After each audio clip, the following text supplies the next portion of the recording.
गत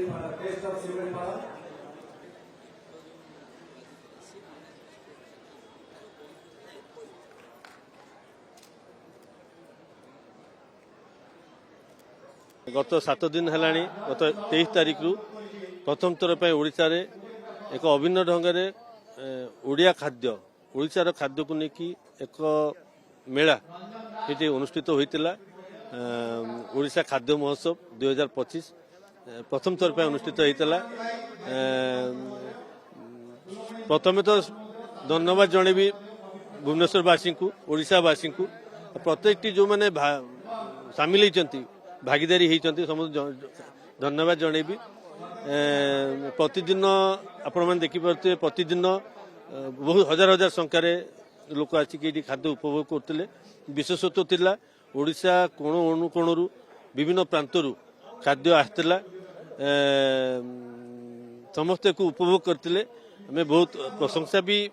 दे जाइछंती सेटा तो प्रशंसा कहबिनी सेटा हमकु दायित्व गोटे देइछंती आगामी दिन में यही कार्यक्रम को आहरी व्यापक करने एभली खाद्य उत्सव रे राज्यर प्रत्येक अणुकोणु जमी खाद्य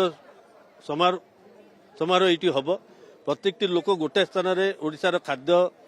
पाइपर आनंद नहीं पारे जनजाति खाद्य हो कि पारंपरिक खाद्य हो कि आम ठाकुर भोग महाप्रसाद हो से खाद्य हो तो प्रत्येक खाद्य जमी उपभोग करें से प्रचेषा जारी रखू।